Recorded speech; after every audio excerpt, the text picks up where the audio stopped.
Welcome to The Big Picture. I'm Phil Arno. It's estimated that there are more than 1.6 billion people on this earth who practice Islam. Islam is the world's second largest religion, yet I'll bet most of us in Western New York, and indeed around the country, know very little about the religion, its practices, its beliefs.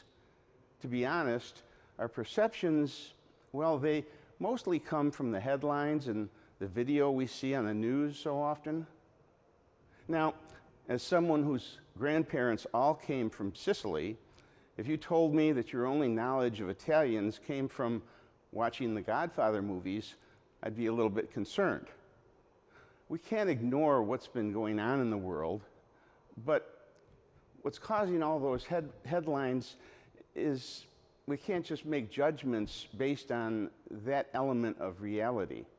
Any rational thinking person should know and understand that there are always more things to the story than you can possibly learn from just 30 seconds or 2 minutes on the news. So, on The Big Picture today, we're going to learn a little bit more about the Muslim faith and community from my guest, Imam Adnan Aman, who is with the chapter of the Ahmadiyya Muslim community here in Western New York. Now, I did a little research. The Ahmadiyya Muslim community is not a mainstream part of the Muslim community. You are a little bit different. Explain a little bit about how it differs from the main Muslim belief and community. First of all, thank you very much for having me on your show. It's always a pleasure. And I'm an imam of the Ahmadiyya Muslim community of the Western New York area. And Ahmadis are a little different from the rest of the mainstream Muslim. You must have heard about Sunnis and Shias, and they are the two main sects within Islam. So Ahmadiyya Muslim community can be described as an offshoot of Sunni brand of Islam. But the difference between us and the rest of the mainstream Muslims are that we believe that the long-awaited Messiah has come. Most of the major religions of the world are waiting for a reformer in the latter days. Jews are waiting for the Messiah, Christians are waiting for the second coming of Messiah, and Muslims are also waiting for the Messiah and Imam al-Mahdi. So the Ahmadiyya Muslim community believes that their founder, Hazrat Mirza Ghulam Ahmad of Qadian, who was born in 1835 in Qadian, India, and he claimed to be a reformer and started this community in 1889. So that is the main difference, that we believe that long-awaited Messiah and Imam al-Mahdi has appeared in the person of Mirza Ghulam Ahmad of Qadian, and he died in 1908, and after his demise, we have the spiritual successorship within the Ahmadiyya community, and currently we have the fifth successor of the community. His name is His Holiness Mirza Masroor Ahmed. He currently resides in London, England, and will be visiting us in about a month's time. He's equivalent to Pope in Catholicism. Now, is this radically different from most of the Islam community?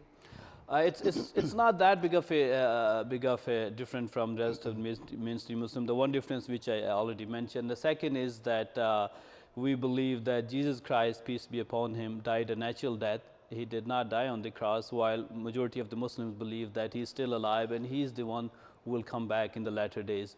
Jesus. And Jesus, yes. Okay. So Ahmadiyya Muslim community believes that Jesus Christ died a natural death, and whenever it is predicted in the scriptures that someone will come back in the latter days, it only means someone with having the same qualities and characteristic like the person prophesied, just like Elijah was prophesied that he will appear, but Jesus Christ said that John the Baptist is that Elijah, if you would like to believe. So similarly, we believe that Mirza Ghulam Ahmad came with the same kind of mission, just like Jesus, to end the religious wars, to condemn bloodshed, and teach his message through love and peace and harmony.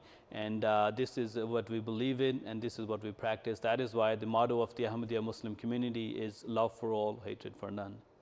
And now, does that mean that there's a belief that Jesus had a divinity, or is he considered a prophet?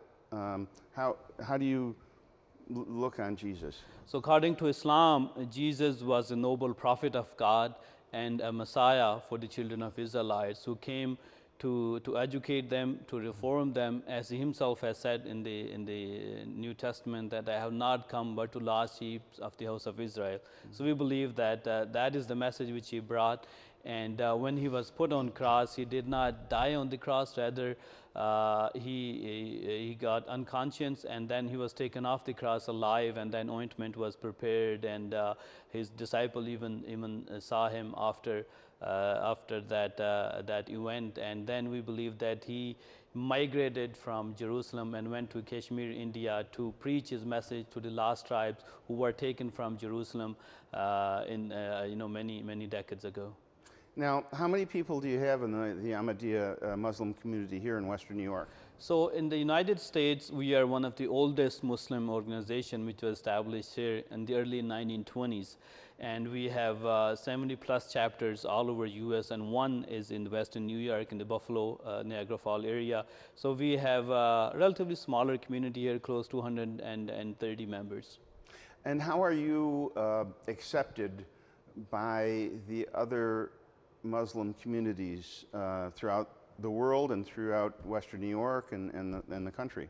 So in Western New York, in the country, we don't have much issues, but in the broader sense, within the Muslim community, at times the Ahmadis, the members of the Ahmadiyya Muslim community, are persecuted because of their beliefs, because Muslims believe that no more prophet can come after Prophet Muhammad, who was the founder of Islam.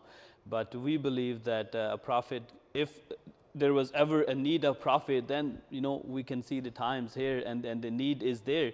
So someone can come within his nation, within who is under his law, and we believe that the Mirza Ghulam Ahmad was that reformer and prophet as well. Because of this belief, the community in countries like Pakistan, in Saudi Arabia and Indonesia is being persecuted, and some have been killed in this cause as well. Now, you had a booth at the fair, and in that booth you had a lot of literature. You tried to talk to people, to educate people that might be interested in finding out who you are. And it must be a challenge because you have to educate people on two different levels. First of all, Islam in general, and then specifically what your part of the Muslim community is, because as you just explained, it's different. That's a difficult challenge, isn't it? It's an uphill task, and according to a recent Pew Research survey, 62% of the Americans don't know a Muslim personally or have never met it before. So that is why there are a lot of misconceptions out there. The only source of knowledge people have is the media or on the paper, and media have their own biases. So that is why we try different things to educate people about our faith, and being part of the Erie County Fair was one of them, and we have been doing this for the past 7 to 8 years. And every year we get a lot of people at our booth who ask questions. Some make negative comments, some are very positive, some are genuinely interested in knowing about the faith. So here the challenge is not to tell people who the Ahmadis are. The challenge is to remove the misconceptions about faith, the Islam. So a lot of people came with their questions, and that is one thing which we are doing. Second is that we are holding different campaigns. For instance, one such campaign is trueislam.com, in which we have highlighted 11 points which will help people differentiate between Muslims and extremists. For instance, True Islam believes in non-violent jihad. True Islam believes in equal rights for women. True Islam believes in separation of mosque and church. True Islam believes in peace and harmony towards all different faiths. So we have printed some brochure. We go out and distribute that to people and ask people to read. And if they have any question, then we are there to answer that. And yeah, that's one of the things I read on your website is you strongly believe that religion and government should be separate, and exactly. that's a departure from what the rest of Islam believes. Correct? Actually, this is again a misconception. People think that Islam promotes that religion and state, or the mosque and state should be one. No, but according to the Holy Quran, the main purpose of a government is to observe justice and practice justice and treat all of its citizens equally. So that is why Islam does not prescribe any specific form of government. The only thing which it tells us that we should keep in mind is that justice should be served at all levels, and all the citizens should be treated equally, and there should be no discrimination based on your beliefs, based on your ethnicity or color, and so on and so forth. Okay, that's interesting. It's just about time up for this segment. And when we come back, I want to talk to you about the challenges of dealing with world events. And again, you say that you get some, comments, from people that are very negative. And I want to, talk to you about how you deal with that and how you view world events and the challenges that it brings when things do happen and how you handle that. Absolutely. We'll be back right after this. It's an interesting discussion.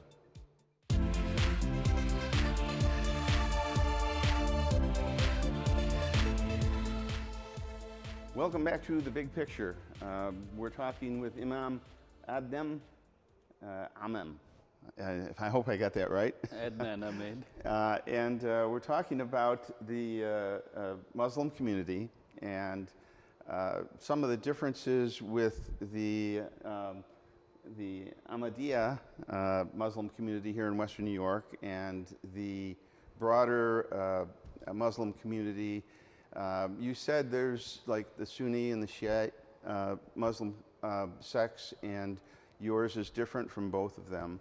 Can you explain a little bit about the different beliefs of Sunni and Shiite and yours? I mean, you've already explained a little bit about yours as being more of a proponent of peaceful religion, peaceful spreading of the religion, and I think you said jihad through peace and love. How does that differ from the other sects?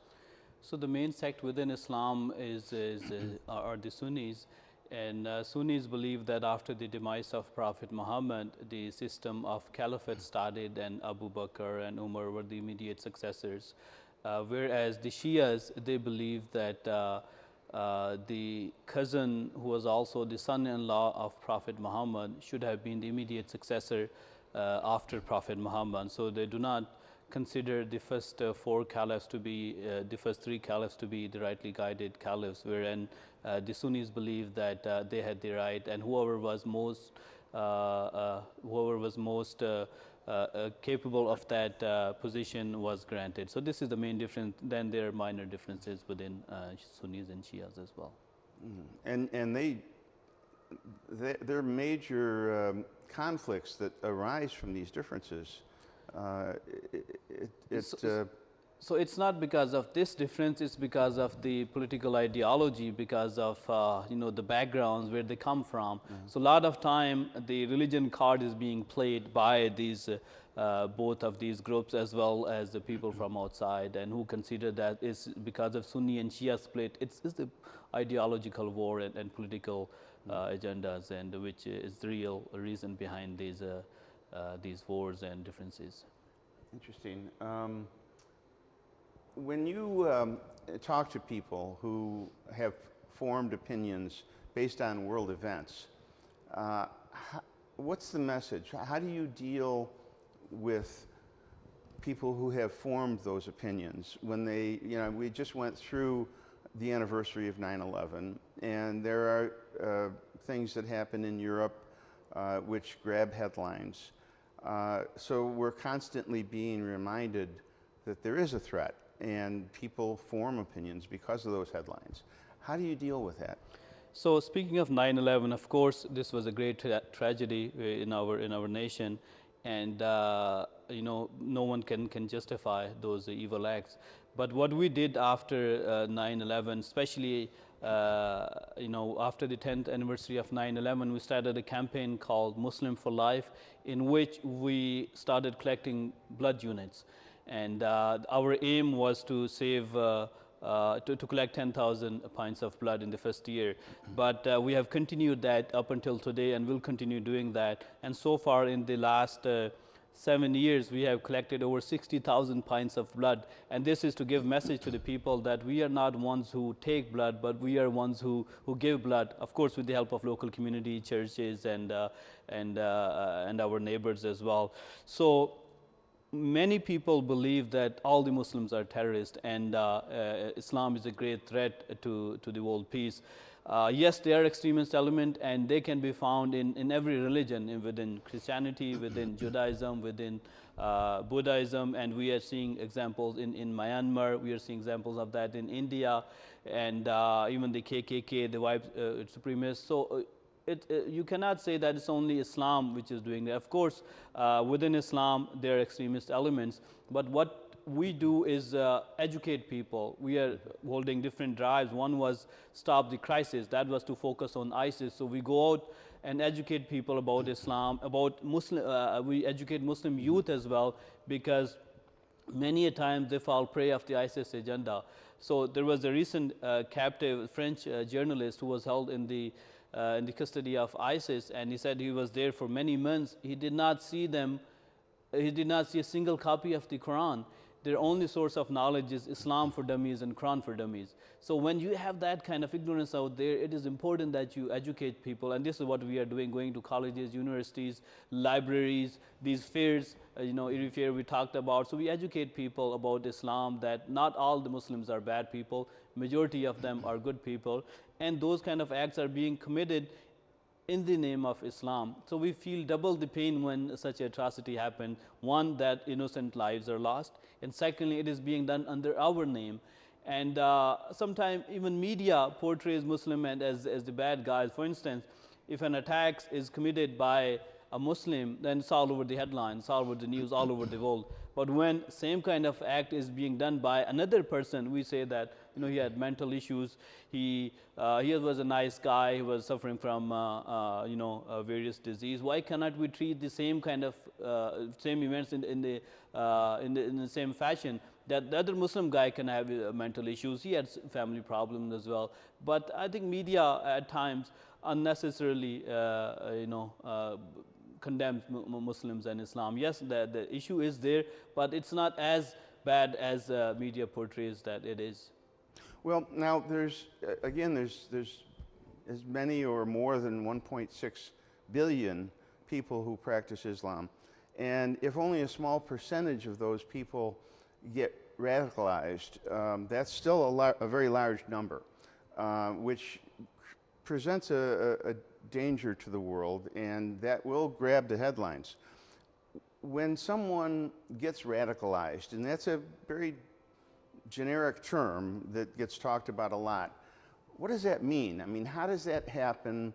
And is that based, when somebody is radicalized, is that based on teachings that have a root cause in reality that they've grabbed onto? I'm not sure how someone gets radicalized. What are they? So we see that these extremist element, they cherry pick verses from here and there, from the text of the Holy Quran as well as some sayings of Prophet Muhammad. And that has been the case throughout the history. For instance, slavery was justified by certain passages mentioned in the Bible, and similarly Muslims are doing the same, that they cherry pick verses. There are certain verses which talks about wars and the times of war, because at the beginning of Islam, Muslims were under attack, and the opposite forces were trying to annihilate Islam. At that time, certain verses were revealed that if they're all out to kill you, then you have every right to defend yourself. And in that process, if other party is killed, and then so be it. So those extremists, ISIS and Taliban and Boko Haram, they cherry pick those verses without telling people the context of, look, this is what we are asked, to fight out. So we educate people that, go back to the sources, go back to the Holy Quran and sayings of Prophet Muhammad, and terrorism is never justified. In fact, Quran says that if you kill an innocent person, it is like killing of all mankind. and if you save one life, it is equivalent to saving of all humanity. So how can you hurt anybody having this kind of teaching? So, so if somebody gets radicalized, that's a kind of a distortion of what Islam in the modern age should be. And I'm trying to reconcile in my mind how that happens. And do you think that that's just certain individuals who are susceptible to some kind of psychological problem, maybe, that they're being taken advantage of? I believe so, and plus they have economic reason. They don't have job, they have family issues, and those are vulnerable youth. They can be easily preyed on. So this is what those extremist elements are doing, that they have certain websites, they go there and are radicalized. So education is the key, whether speaking within Islam, this youth, or outside Islam, those Islamophobes and those people who have issues with Islam. So education is the key, and we are trying these different campaigns through Islam.com, in which we have highlighted 11 points, as I said, which will help you differentiate between Muslim and then extremist, then Muslim for life. Then we have a campaign, a Muslim for peace. And at the same time, locally in Western New York, what we are doing is to educate people. For instance, we have a special meetup called Coffee, Cake, and Islam, which is being held every Friday from 6:30 to 7:30, and we ask people to bring their questions, and we'll offer you free coffee and cake, and we have a conversation and discussion and dialogue. And breaking bread together is important. And similarly, we invite people to have interfaith discussions and dialogue. Just a couple of weeks ago, at our mosque in Niagara Falls area, we held an interfaith dinner in which there were Jews, there were Christians, there were people of different sects within Islam. So we invited them, and we broke bread together and tried to remove misconception and get to know each other, because there are many commonalities within different faith, and that's our way of educating people. Well, we're fast running out of time. I wanted to get a couple of questions in. First, I want to change direction a little bit. What brought you to Western New York? So I am a member of the Ahmadiyya Muslim community, and when I graduated from Islamic University in Toronto, Canada, then I started serving in Pittsburgh, Pennsylvania, and for the last 1 year or so, I'm serving here in the Western New York area, and I'm loving it. It's a little cold at times, but other than that, the community is very supportive. Where are you originally from? I was born in Pakistan. Okay. Yeah. And so this is an assignment for you, almost like a priest gets assigned to a parish? Correct. Okay. Yes. Going forward, we've got a couple of minutes now. Going forward, where do you see relationships going? And Islam is one of the fastest growing religions, and it's almost a fact that the way things are going, it may overtake Christianity as the largest religion in the world in the not too distant future. How is the world going to change, and will the violence subside? Is it going to get worse? Where do you see this going in the future of the world? So this is what we believe, that Ahmadiyya Muslim community has the solution to the extremism within Islam, because in the last 130 years there has not been a single incident within the Ahmadiyya Muslim community of extremism and terrorism. So we have a proven model which we tell people that this is what we have done in the last 130 years, and this can be a solution. Of course, partner with the local authorities, with the interfaith groups, and if Islam is largest growing religion, then that proves the point that it has that substance, it has that inner knowledge and wisdom and teaching and spirituality. That is why people are attracted towards this. People are not attracted towards violence and extremism. So yes, there's a small segment, and we need to educate them as well to bring them towards the true and real teaching of Islam. Well, let's hope for the best. It's a complicated world, and people. I think education. I think you hit the nail on the head. I think education is the key, to getting along and understanding. Of course, education and getting to know each other, know your neighbor. We are as regular people as anybody else is. We have to earn bread for our family. We have to pay our bills as well, We also get yelled at by our wives, So there's nothing different between us and any other regular American. So people need to understand that, if they have a different skin color, that doesn't mean they're different people. We are the same people. I think you've hit the nail right on the head. That is it for this big picture. I appreciate my guest, Iman Adnan Aman. Thank you very much for being part of this big picture. Thank you very much for That's all the inviting me. time we have this week. Thanks so much for watching. Thanks for watching WBBZ-TV. We'll see you next week.